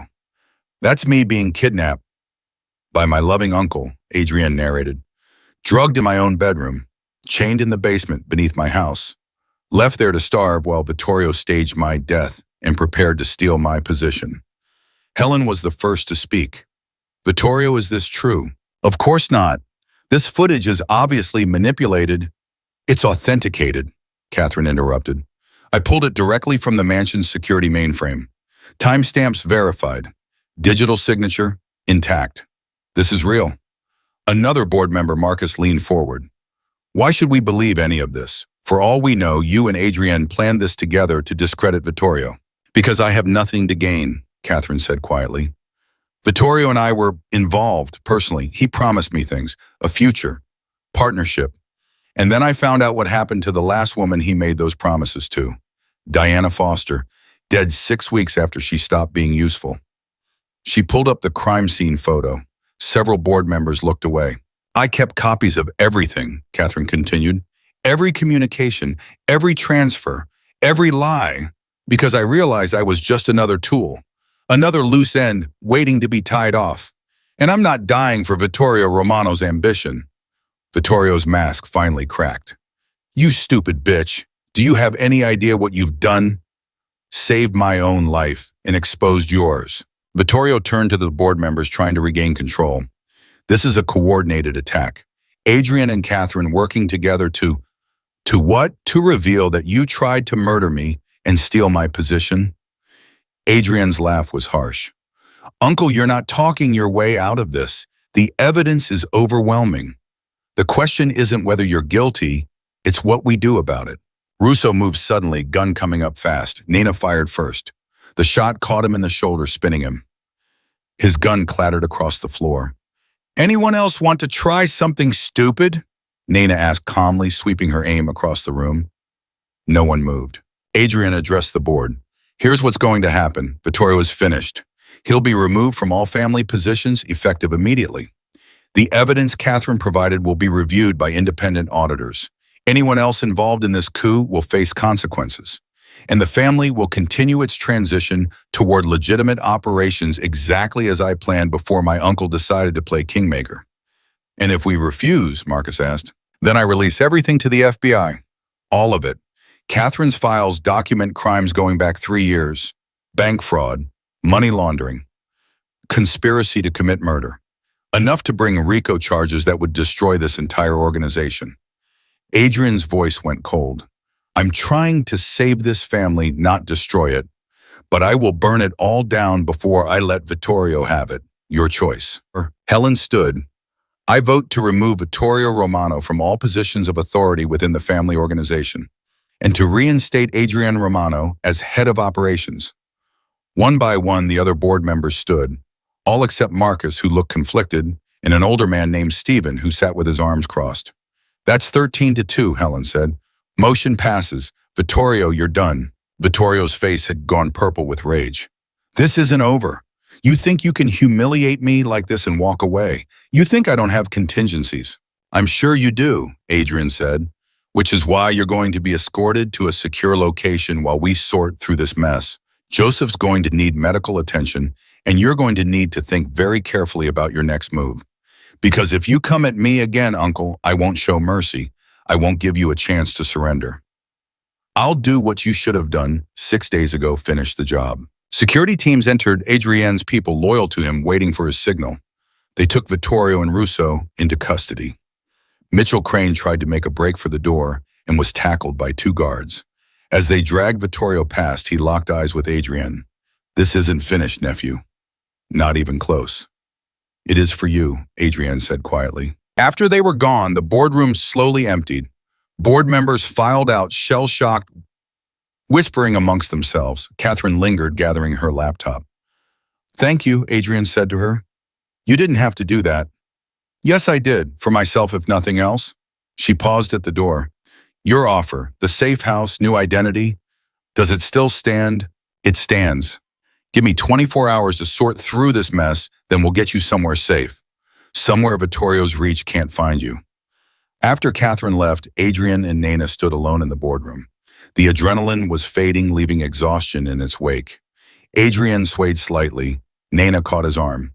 You need rest, real rest, in a real bed, not a safe house cot. Can't rest yet. Have to secure the organization. Make sure none of Vittorio's loyalists try anything stupid. But his eyes were already closing. The blood loss, the stress, the past week of hell, it was all catching up. Delegate, Nina said firmly, you have people for this. Use them. Helen appeared in the doorway. She's right, you know. You look like death. No offense. None taken. I felt like death for days. Adrian managed to smile. Helen, I need you to coordinate with security. Lock down all of Vittorio's known associates. Freeze his access to family accounts. I want him isolated. Already in progress, Marcus and I had contingencies in place in case something like this happened. We didn't know it would be this dramatic, but we weren't blind to Vittorio's ambitions. Helen's expression softened. Your grandfather would be proud of you, standing up to Vittorio, choosing the hard right over the easy wrong. My grandfather is the reason this family is built on blood and corruption. True, but he also loved you, believed you could be different, better. Helen nodded to Nana. Get him somewhere safe. We'll handle the cleanup. Nana drove them to Safe House 3, the one Adrian had mentioned before, the one for pleasure, though it hadn't been used in 8 years. It was smaller than the others, more comfortable. Overlooking the river windows that actually let in light, Adrian collapsed on the bed without bothering to undress. Nana pulled off his shoes, covered him with a blanket. He was asleep before she finished. She settled into a chair beside the bed gun within reach, watching him breathe, watching the tension slowly leave his face. He looked younger in sleep, less hardened by violence and betrayal. Her phone buzzed. Sophia. He survived, the older woman said. I'm watching the news. Emergency board meeting. Vittorio Romano taken into custody by family security. The official story is internal accounting discrepancies. The official story is bullshit, but yes, he survived. We survived. And Marco, recovering, Adrian saved him. I think he might actually forgive him eventually. Good. Family shouldn't be disposable, even when it's difficult. Sophia paused. I'd like to meet him, Adrian, when things calm down, if he's willing. Nana looked at Adrian's sleeping form. I think he'd like that. He has questions, deserves answers. I have 30 years of answers, some of them he won't like. He's stronger than you think. He'd have to be, to survive a week in that basement, to walk into that boardroom and face down Vittorio. Sophia's voice cracked slightly. I should have done more. Should have come back sooner. Should have is a waste of time. You did what you could. You helped us when it mattered most. Tell him I'm sorry for everything. Tell him yourself when you meet. After Sophia disconnected, Nana sat in the quiet watching dawn light creep across the floor. They'd won. Against impossible odds, they'd actually won. But Vittorio's last words echoed in her mind. This isn't finished. She believed him. Men like Vittorio Romano didn't go quietly. Even in custody, even disgraced, he'd be planning, scheming, waiting for an opening, which meant she and Adrian would have to stay vigilant, would have to watch their backs, would have to— Stop thinking so loud, Adrian mumbled, eyes still closed. I can hear your brain working from here. She smiled. Go back to sleep. Can't. Too much to do. Nothing that can't wait 6 hours. He opened his eyes, found her face. Come here. She moved to the bed. He pulled her down beside him, wrapping around her like armor. We did it, he said into her hair. We actually did it. We did. Thank you for coming back, for saving my life, for being exactly what I needed when I needed it. You're welcome. I love you. I never stopped. Even when I hated you, I loved you. The words settled into her chest, warm and solid. I love you too. Always have. Always will. They lay together as the sun rose over the city, two people who'd fought their way through hell and somehow found each other on the other side. The future was uncertain. Vittorio was contained but not eliminated. The family would resist the changes Adrian wanted to make. There would be more battles ahead. But right now, in this moment, they had won. And they had each other. Everything else could wait. The explosion shattered the dawn quiet. Adrian bolted upright, instinct overriding exhaustion. The windows rattled in their frames. Car alarms screamed in the street below. Nina was already at the window, gun drawn, scanning for threats. East side, Sylvie said. 3 blocks over. Big blast. Adrian's phone erupted with calls. He answered Helen's first. What happened? The holding facility, where we were keeping Vittorio.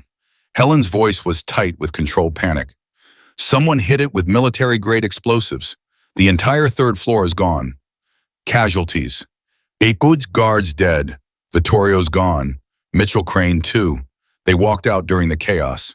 Adrian was already pulling on his shoes, ignoring the pain screaming through his body. Russo, still in medical, under heavy guard now. But Adrian, whoever did this, knew exactly where Vittorio was being held, knew our security protocols. This was inside information. I'm on my way. He disconnected, turned to Nina. We have to move. Now. They were in the Honda within 2 minutes, racing toward the smoking ruins of what had been a secure family detention center. Fire trucks converged from 3 directions. Police cordons were already forming. Adrian ditched the car 4 blocks out, and they approached on foot. Helen met them at the perimeter, her face smudged with soot. He had help, professional help.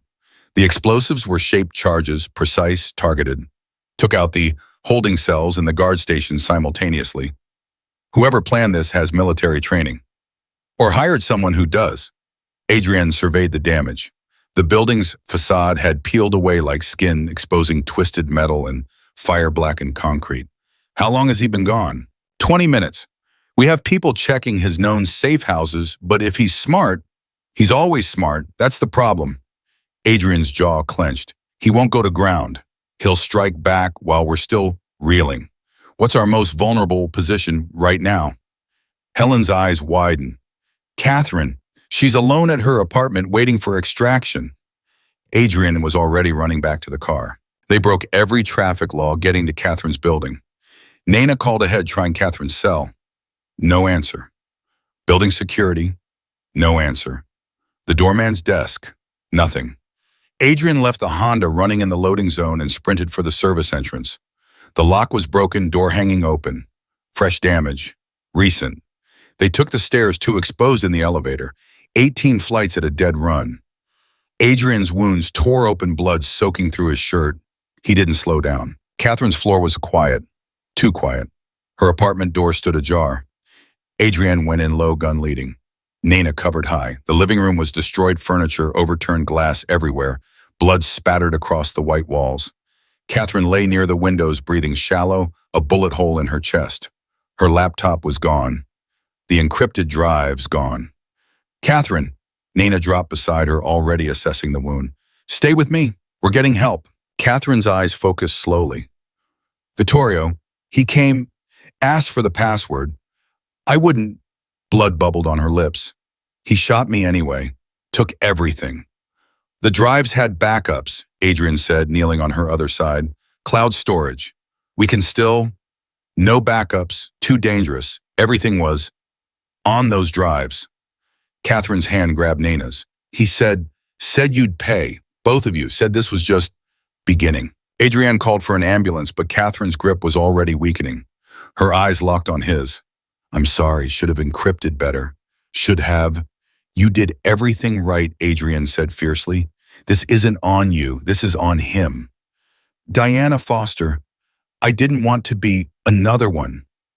Catherine's voice faded to nothing. Her hand went slack. Nina checked for a pulse she knew wasn't there.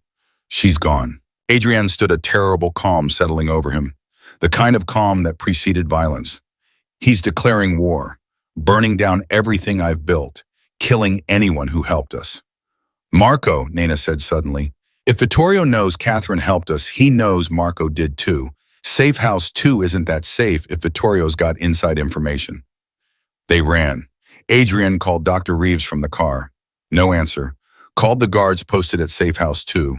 No answer. Called Marco's cell. Someone answered. Not Marco. Hello, nephew. Vittorio's voice was pleasant, conversational. I'm at your safe house. Well, what's left of it. There was a small fire, tragic really. Your brother didn't make it out. Adrian's knuckles went white on the steering wheel. If you've hurt him, I killed him. Put 2 bullets in his head, away he begged for his life. Just like he deserved for betraying family. Vittorio's tone never wavered from pleasant. He gave you information, didn't he? Helped you humiliate me in front of the board. My own son choosing you over blood. He was trying to survive your ambition. He was weak, like your grandfather, like you. The pleasantness dropped, replaced by ice. You think you've won? You think exposing me changes anything? I built this family while you were still in diapers. I have connections you've never heard of, resources you can't imagine, and now I'm going to use every single one of them to destroy you. Come try. Oh, I will. But first I'm going to take away everything you care about, everyone you love, starting with that little nurse who keeps saving you. The line went dead. Nina was already checking her gun, her face set. He's coming for me. No, he's baiting me, wants me emotional making mistakes. But Adrian's hands shook. We need to regroup. Get to Safe House 3, fortify our position. Safe House 3 is compromised. If he knows about 2, he knows about 3. Nina's mind raced. We need somewhere he wouldn't think to look. Somewhere outside the family network. Where she pulled out her phone, scrolled through contacts, found the number Sophia had called from. Hit dial. Sophia answered on the first ring. I heard about the explosion. Is Adrian alive? But Vittorio's on a rampage. Marco's dead. Catherine's dead. He's got the encrypted drives with all our evidence. We need a place to hide. Somewhere he can't find us. I have a place. Old property registered under a dead name. Even Vittorio doesn't know about it. I'll text you the address. The address came through 30 seconds later. A house in the suburbs 40 minutes outside the city, far from the Romano Empire's usual territory. They drove in tense silence. Adrian and his phone kept ringing Helen. Other board members' security teams reporting Vittorio sightings across the city. He was everywhere and nowhere, striking fast and vanishing. He's got help, Adrian said. The explosion, the hits on Catherine and Marco, the coordination that takes manpower, professional manpower, who's still loyal to him after the board removed him. More people than I thought, apparently. Adrian's expression was grim. I underestimated how many of the old guard want things to stay the same, how many see me as a threat to their way of life. So what do? We survive tonight, tomorrow we rebuild. But his voice lacked conviction. The safe house was a modest 2-story colonial, surrounded by trees, lights off. They parked in the detached garage and approached cautiously. The front door opened before they reached it. Sophia DeLuca stood in the doorway, older than the photos Adrian had seen, but unmistakably his grandmother. She had his eyes, his jawline, the same stubborn set to her shoulders. Hello, Adrian, she said quietly. I'm sorry we're meeting under these circumstances. He stared at her, processing 30 years of lies in 30 seconds. You've been alive all this time. Yes. Watching from Argentina while I grew up thinking you were dead. Yes. Why? Sophia stepped aside, letting them into the house. Because your grandfather gave me a choice: disappear or die. I chose survival. I chose the hope that maybe someday I could come back, that maybe the family would change. It hasn't changed. It's gotten worse. I know, I've been watching. She closed and locked the door behind them, engaged 3 deadbolts and a security chain. I have cameras around the perimeter, motion sensors, not military grade, but better than nothing. The house was spartanly furnished but clean, lived in. Sophia led them to a kitchen table where medical supplies were already laid out. Sit, she ordered Adrian. You're bleeding through your shirt. I'm fine. You're not fine. You're barely standing. Sit down before you fall down. Something in her tone, maternal no-nonsense, made him obey. She cut away his shirt, revealing the reopened wounds. Her hands were steady as she cleaned and rebandaged them. Your grandfather used to do this, she said softly. Come home bleeding, insisting he was fine. I'd patch him up while he told me lies about where he'd been, what he'd done. I knew the truth. I always knew. But I loved him anyway. For a while. What changed? I found out about a girl, 16 years old, daughter of a man who owed Antonio money. He was going to sell her to pay the debt. When I tried to stop it, tried to argue that we had enough money, that destroying a child's life over debt was monstrous. Sophia's hands paused. He told me to mind my own business. Told me women didn't question family decisions. When I threatened to go to the police, he threatened to kill me. Made it very clear that love only went so far, that the family came first. So you ran. I fought first, gathered evidence, was going to turn it all over to the FBI, but Antonio found out before I could, gave me that choice: disappear or disappear permanently. She finished the bandaging. I took my survival, and I've regretted it every day since. Nina spoke from where she was checking the window locks. Why regret survival? Because I left behind my son, Adrian's father. He was only 12. I told myself he'd be better off without me, that Antonio would protect him. But Antonio just shaped him into another Romano man, Cold, ruthless, expendable. My son died in a turf war when Adriani was 15. Senseless violence. Preventable if he'd learned different values. Adrian's voice came out rough. I remember my father's funeral. You weren't there. I was. In the back behind a veil, pretending to be a distant cousin. I watched you stand there, 15 years old, trying not to cry. Watched Antonio put his hand on your shoulder and tell you to be strong, to be a man, to never show weakness. Sophia's eyes filled. I wanted to run to you, to take you away from all of it, but I was already dead, already erased. What could I offer you? The truth, a choice, anything but abandonment. I know. I failed you. I failed your father. I've been trying to make up for it ever since by watching, by sending information when I could, by trying to protect you from the shadows. It's not enough. It will never be enough. They sat in heavy silence. Outside, night had fallen completely. The house creaked in the wind. Adrian's phone buzzed. Text from an unknown number, I know where you are. I'm coming. Last chance to run. He showed it to Sophia. How would he know about this place? He shouldn't unless... Her face went pale. Unless he tracked my calls. I called you on an unsecured line. I was careful, but if Vittorio has the right resources, how long do we have? Minutes, maybe less. Nena was already moving, checking ammunition, finding the defensive positions. This house have a basement. Yes, but it's a death trap. One entrance, no exits. Then we hold the high ground. Second floor, barricade the stairs. Nina turned to Adrian. Unless you want to run. I'm done running. Adrian checked his gun. Vittorio wants war. Let's give him one. They had just finished barricading the stairwell when headlights swept the driveway. Not one car. 5. SUVs, tinted windows, the kind of convoy that meant serious firepower. Doors opened, men emerged. 12, maybe 15. All armed, all moving with professional precision. Vittorio stepped out of the lead vehicle, flanked by Joseph Russo, arm in a sling but mobile, and 2 enforcers Adrian recognized from the old guard. Behind them came Mitchell Crane carrying a laptop. Adrian, Vittorio called out, I know you're in there. I know my former wife is with you, and I know you're both out of options. Adrian appeared at the second-floor window. Former wife, I thought she was dead. A convenient fiction, one of many. Vittorio smiled up at him. Sophia, darling, are you going to hide up there, or are you going to come face the husband you tried to destroy? Sophia moved to the window beside Adrian. I tried to stop you from destroying yourself, Antonio. There's a difference. Antonio is dead. I'm in charge now. No, you're not. The board removed you. You're finished. The board, Vittorio laughed. The board is terrified. Half of them are in hiding. The other half are begging me to come back. Catherine's dead. Marco's dead. Everyone who stood against me that is dead or running. And tomorrow I'll walk into that boardroom and they'll reinstate me with full authority. Because I'm the only one strong enough to hold this family together. You're delusional, Adrian said. You murdered family members. Destroyed evidence.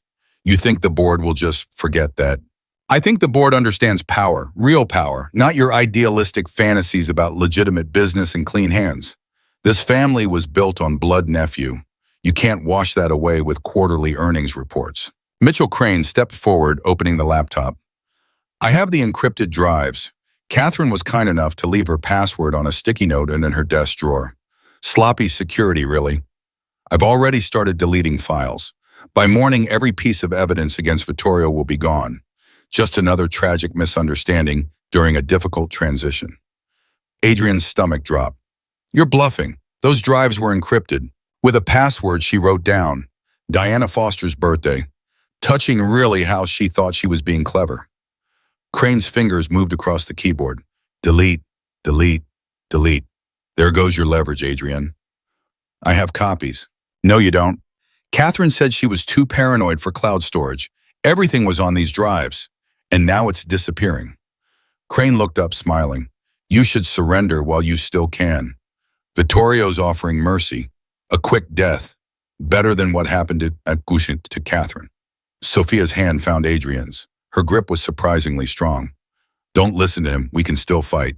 With what he's got our evidence. He's got 15 armed men. We're 3 people with limited ammunition in a house with no escape route. Adrian's voice was hollow. It's over. It's not over until we're dead, Nina said from behind them, and I don't plan on dying tonight. Vittorio's voice rose again. I'm giving you 5 minutes. Come out, hands up, and I'll make it quick. Stay in there and I'll burn the house down around you. Your choice. Adrian turned from the window. We need options. Anything. Sophia was thinking, her eyes distant. There might be one thing. A phone call. Someone who owes me a favor. Who? Someone Vittorio is terrified of. Someone with more power than the entire Romano family combined. She pulled out a burner phone, dialed a number from memory. But if I made this call, there will be consequences. The family will never be the same.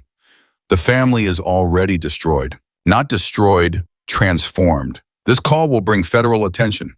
Investigations, prosecutions, everything Antonio built will come down. Adrian met her eyes. Good. It deserves to come down. Sophia spoke into the phone.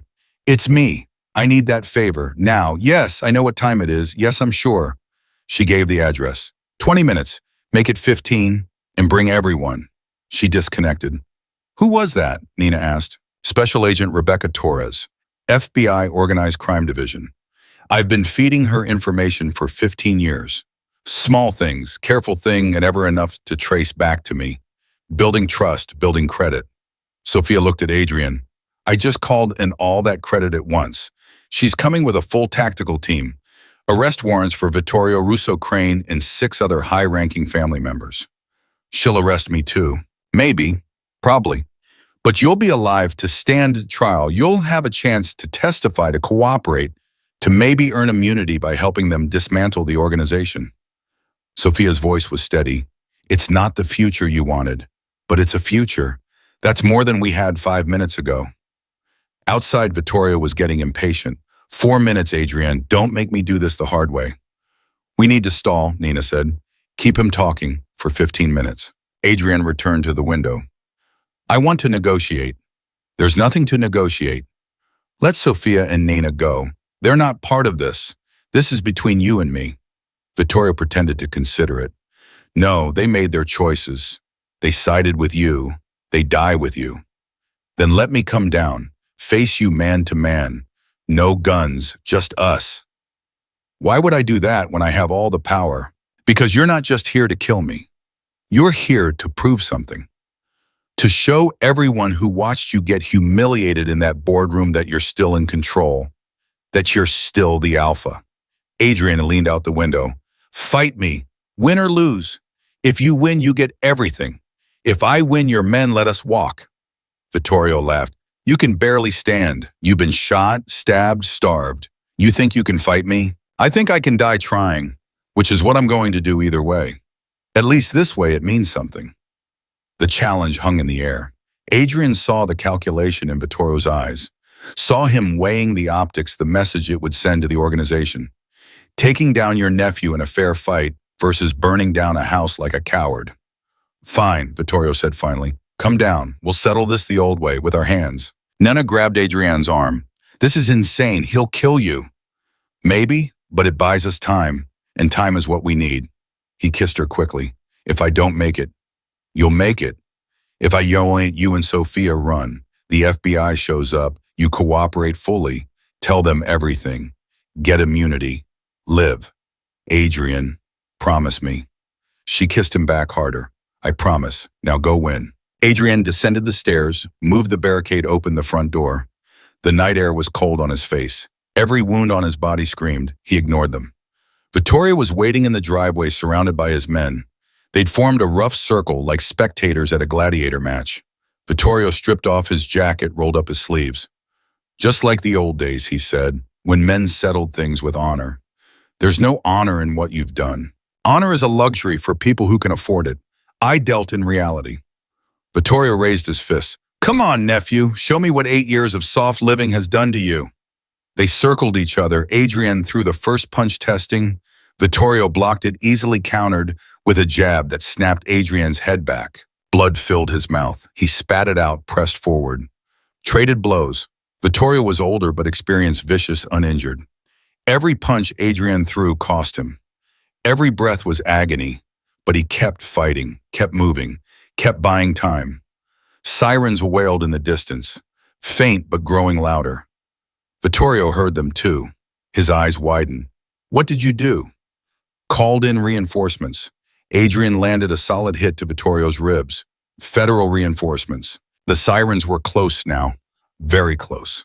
Vittorio's men started to panic, looking to him for orders. Shoot him!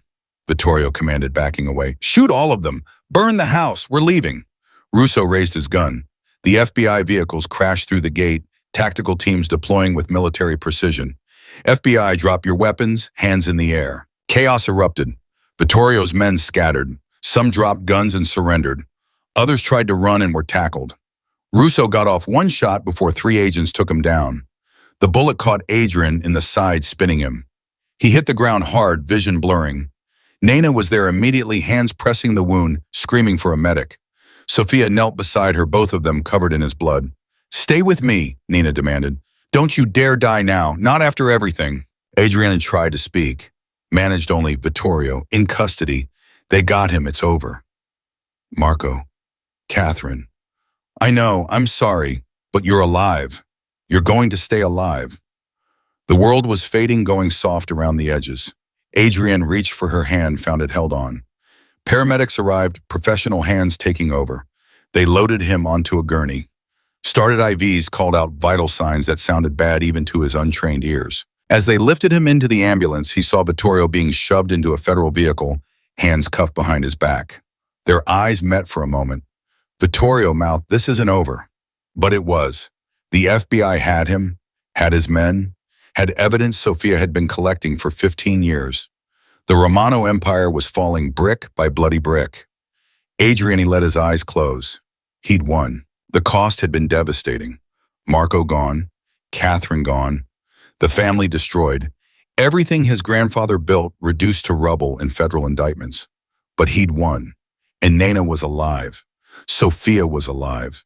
He was alive. For now, that was enough. The ambulance doors closed, sirens wailing, as they raced toward the hospital. Nena's hand never left his. Stay with me, she whispered. Please stay with me. He squeezed her fingers weakly, tried to tell her he wasn't going anywhere, that after 8 years of being apart, after a week of hell, after everything they'd survived, he wasn't leaving her again. But the words wouldn't come. The darkness took him gently like mercy. The steady beep of monitors pulled Adrian back to consciousness. White ceiling tiles, antiseptic smell, hospital. He was alive. Pain hit him a second later, everywhere all at once. He tried to move and couldn't. Restraints on his wrists. Don't fight them. Nena's voice close by. You kept pulling out your IVs in your sleep. The doctors had to secure you. He turned his head. She sat in a chair beside the bed, looking exhausted. Hair pulled back, still wearing clothes stained with his blood. Beautiful and terrifying and real. How long? His voice came out like gravel. 36 hours. You were in surgery for 8. They had to repair internal bleeding, remove bullet fragments, fix damage from your previous wounds that you'd been ignoring like an idiot. She leaned forward, taking his hand. You flatlined twice on the operating table. Sorry. Don't apologize, just don't do it again. She brushed hair from his forehead. The FBI has guards outside. Agent Torres wants to talk to you when you're stable. She's been remarkably patient considering you're technically under arrest. Vittorio. Federal custody, maximum security. They're charging him with racketeering, conspiracy to commit murder, embezzlement, and about 40 other counts. He's looking at life without parole. His men. Most are cooperating. Russo's trying to cut a deal. Crane's lawyer is arguing diminished capacity, which nobody's buying. Nena squeezed his hand. It's over, Adrian. The Romano criminal enterprise is done. The FBI has enough evidence to prosecute the entire leadership structure, including me. Probably. But Torres hinted that if you cooperate fully, testify against Vittorio and the others, they might offer immunity, or at least a reduced sentence. She paused. Sophia's already given a full deposition. 30 years of information. They were calling it the biggest organized crime takedown in 2 decades. Adrian closed his eyes. His grandfather's empire, built over generations, destroyed in a week. Part of him felt relieved. Part of him felt like a traitor. Marco and Catherine, he said quietly, we need to arrange funerals. Proper ones. They died helping us. Already done. Sophia handled it. Small services, private. Marco's was yesterday, Catherine's is tomorrow. Nana's voice softened. I'm sorry you couldn't be there for Marco's. He was my brother. Despite everything, he was still my brother. I know. The door opened. A woman in her 50s entered, short gray hair, sharp eyes, FBI credentials clipped to her belt. Special Agent Rebecca Torres. Mr. Romano, good to see you conscious. She pulled up a chair without asking. I've been waiting to have this conversation. Should I have a lawyer present? Probably. But I'm hoping we can be candid with each other. Your grandmother speaks highly of you, says you've been trying to move the family toward legitimate operations, that you were opposed to the violence and corruption. My grandmother has been feeding you information for 15 years. I'd take her character assessments with appropriate skepticism. Torres smiled. Fair, but the evidence backs her up. Financial records show you've been divesting from illegal operations, investing in legitimate businesses. You've reduced violence in your territories. You've been cleaning house. Not fast enough, apparently, or Vittorio wouldn't have tried to kill me. Vittorio represents the old guard, men who see your reforms as weakness. That's actually what I want to talk about. Torres leaned forward. The Bureau doesn't just want to prosecute criminals. We want to dismantle criminal organizations completely. And that requires understanding how they work, who the players are, where the money flows. You want me to turn informant. I want you to help us finish what you started. Clean out the corruption. Prosecute everyone involved. In exchange, we offer you immunity from prosecution and witness protection. Adrian laughed, then winced as it pulled his stitches. Witness protection, new identity, suburban life. You think I'd survive that? I think you'd survive better than you would in federal prison, which is your alternative. Torres' expression was neutral. Look, I've been doing this job for 23 years. I've seen a lot of criminals try to justify their actions, but I've also seen a few who genuinely wanted out, who wanted to make things right. Your grandmother thinks you're one of the rare ones. I'm willing to give you the chance to prove her right. And if I refuse, then we prosecute you along with your uncle. Conspiracy, racketeering, money laundering. Even if you were trying to reform the organization, you were still running it, still benefiting from its illegal activities. A good prosecutor could put you away for 20 years. Nana's hand tightened on his. He needs time to think about this. He has 24 hours. After that, the offer expires and we proceed with prosecution. Torres stood. For what it's worth, Mr. Romano, I hope you take the deal. Men like Vittorio, they deserve prison. Men like you deserve a second chance. After she left, silence filled the hospital room. Adrienne stared at the ceiling, processing impossible choices. What are you thinking? Nina asked. I'm thinking my grandfather would rather see me dead than cooperating with the FBI. I'm thinking the entire family legacy, 3 generations of work, is about to be destroyed. I'm thinking, He stopped. I'm thinking maybe it should be destroyed. Maybe Torres is right. Maybe this is a second chance I don't deserve but desperately need. What about us? If you take witness protection, you disappear. New name, new life. I can't follow you into that without putting you at risk. Actually, she can. Sophia stood in the doorway holding 2 coffee cups. I already asked Torres. Spouses can be included in witness protection. Partners too. Anyone integral to your life who might be at risk from retaliation. Adrian's heart jumped. Spouse, Nina's face flushed. We haven't exactly discussed. Marry me. The words came out before he could stop them. Right now, today, tomorrow, whenever they'll let us. Marry me, Nina. Come with me into whatever comes next. We've already survived hell together. The rest should be easy. That's possibly the worst proposal I've ever heard. Is that a no, That's a ask me again when you're not handcuffed to a hospital bed and high on painkillers. But she was smiling. Although the answer will probably still be yes. Sophia cleared her throat. There's something else you should know. Torres mentioned it to me, but wanted you stable before she brought it up. The Romano family still exists.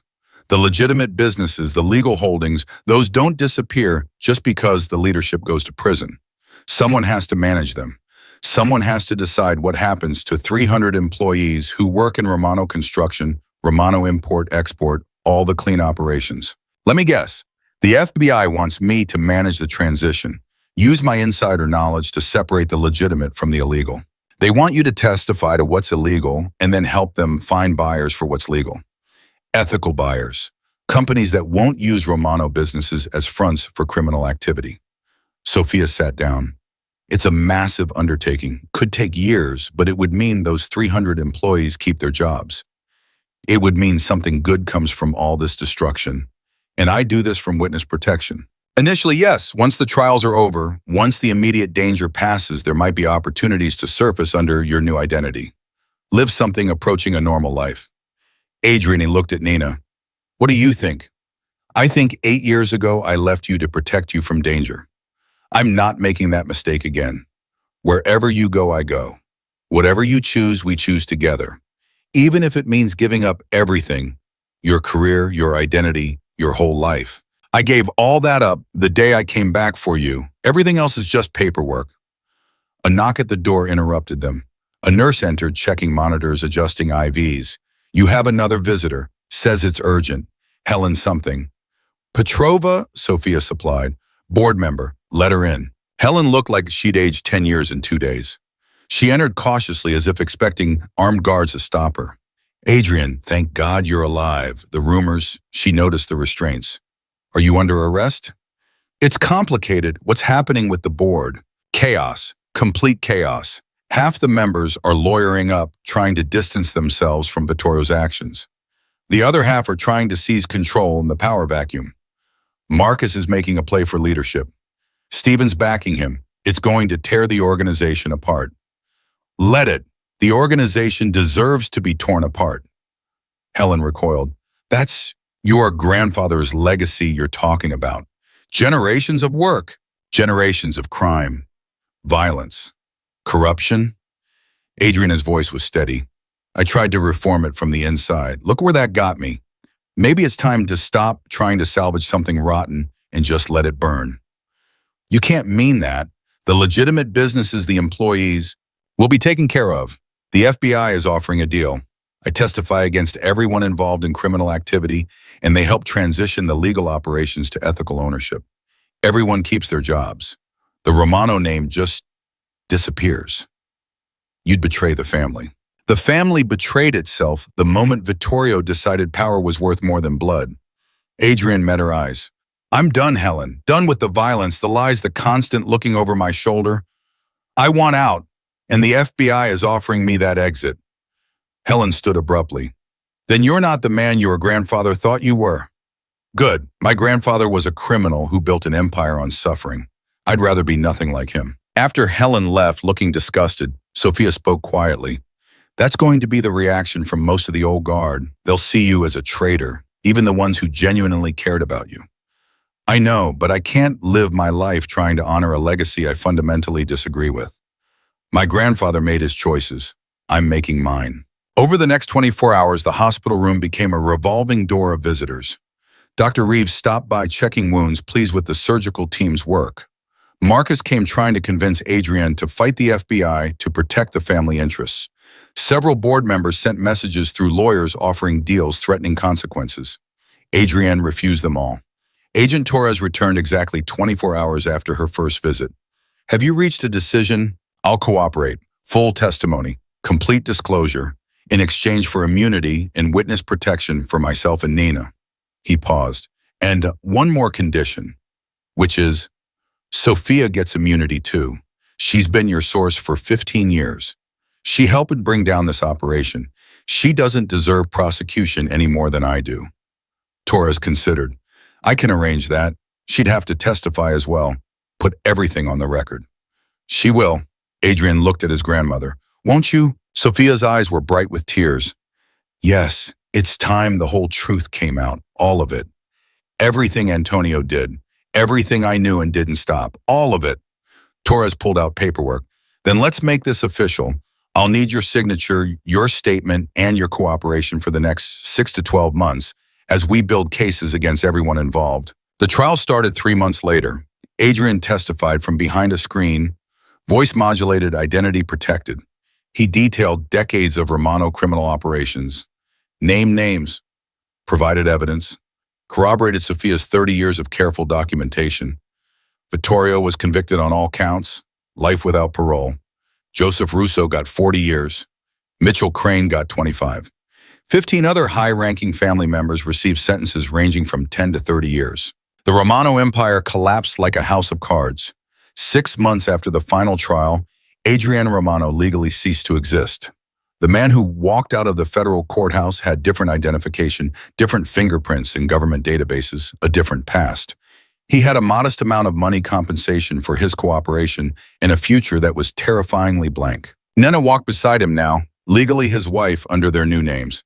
They'd married in a small courthouse ceremony 2 weeks earlier, witnessed by Sophia and Agent Torres. No family, no traditions, just two people promising to build something new from the rubble of their old lives. They drove west away from the city that had been home towards somewhere that wasn't. Sophia had settled in a small coastal town in Oregon, far from everything familiar. She'd invited them to stay until they found their footing. "Are you okay?" Nina asked as they crossed state lines. "I don't know. Ask me in a year." Adrienne glanced at her. "Are you okay? You gave up everything for this, for me. I gave up a life I hated to build one I might love. That's not a sacrifice, that's an upgrade." They arrived at Sophia's house as the sun was setting over the Pacific. Small, quiet, so different from the Romano mansion it might as well have been on another planet. Sophia met them on the porch looking more relaxed than Adrienne had ever seen her. "Welcome home." "This isn't home," Adrienne said automatically. "Not yet, but it could be." She led them inside. "I've set up the guest room. Stay as long as you need. There's no rush, no pressure, just time to heal." That night, lying in bed with Nena curled against him, Adrienne stared at the ceiling and tried to process the past year. He'd been kidnapped, nearly murdered, lost his brother, destroyed his family's legacy, became a federal informant, disappeared into witness protection. He should feel devastated, guilty, lost. Instead, he felt free.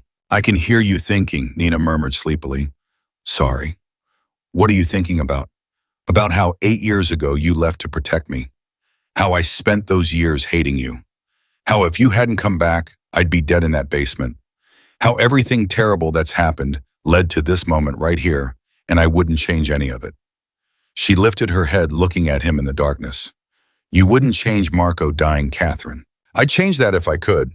I'd change the violence and the bloodshed, but the rest, losing the family, losing my identity, losing everything I thought defined me, no, I wouldn't change it. Because this is the first time in my life I get to choose who I am instead of inheriting it. So who are you going to be?" "I have no idea, and that's the best part." They stayed with Sophia for 3 months. Adrian got a job in construction under his new name, learning to work with his hands, finding satisfaction in creating instead of destroying. Nina went back to nursing night shifts at a small local hospital, helping people instead of just watching from the shadows. They were nobody, and it was perfect. One evening, 6 months after they'd arrived, Adrienne and Sophia sat on the porch watching the ocean. Nina was at work. The house was quiet. "I got a letter from Helen," Sophia said. "She's facing charges, wire fraud, tax evasion. Nothing compared to Vittorio, but enough to put her away for a few years. She made her choices. She asked if you'd write a letter to the judge, character witness. She thinks it might help. What do you think I should do?" Sophia was quiet for a moment. "I think Helen was complicit in a corrupt system, but she also genuinely cared about you. I think mercy is harder than judgment, but it's usually the right choice. I think you should do whatever helps you sleep at night." Adrienne thought about it, about Helen arguing for him in board meetings, about her disgust when he'd chosen cooperation over loyalty, about the complicated truth that people could be both good and guilty. "I'll write the letter, not excusing what she did, just acknowledging the complexity. The truth that she wasn't Vittorio, that she deserves a chance at redemption. Like you got, like we all got." A year after the trials ended, Nina found out she was pregnant. They were in their own small house by then, nothing fancy but theirs. The news hit Adrian like a physical blow, joy and terror in equal measure. "I don't know how to be a father," he admitted. "My father died when I was 15. My grandfather raised me to be a criminal. What if I don't know how to be anything else? Then we figure it out together." Nina put his hand on her still flat stomach. "This child won't grow up in violence, won't inherit blood money, won't carry the weight of a criminal empire, They'll just be loved. That's enough. Is it? It has to be. Their daughter was born on a rainy Tuesday in April. 7 pounds dark hair, her mother's eyes. They named her Diana after Catherine's middle name and the woman Vittorio had murdered. A reminder that redemption required remembering.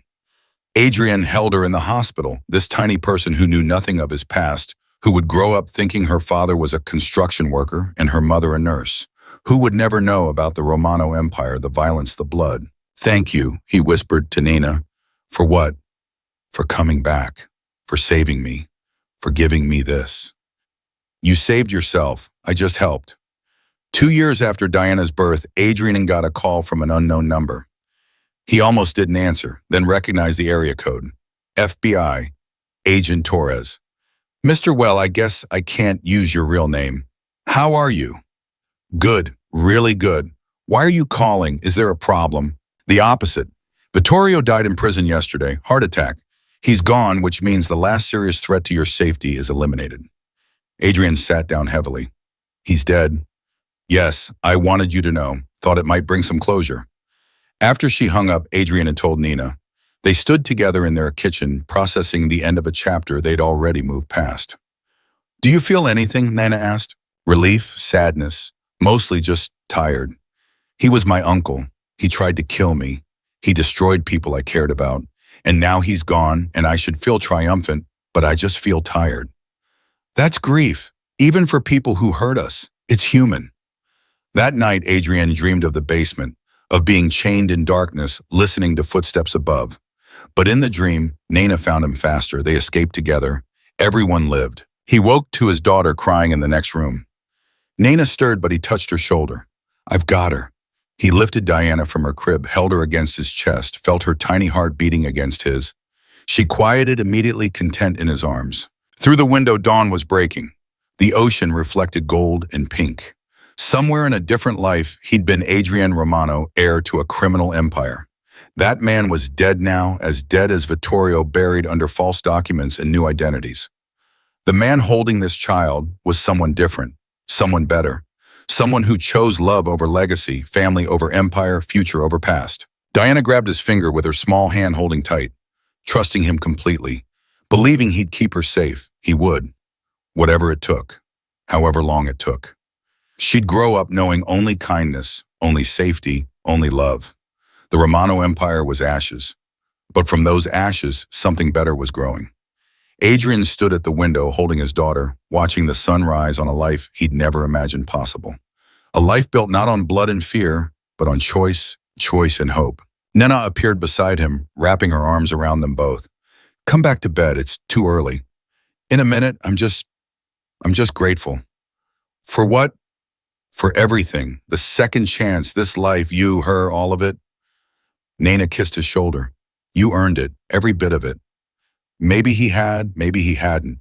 Maybe redemption wasn't something you earned, but something you built day by day, choice by choice. Either way, he was done running from his past. Done trying to fix something irreparably broken. Done carrying weight that was never his to carry. He was just a man now, a husband, a father, building a small life that mattered more than any empire ever could. And that was enough. More than enough. It was everything.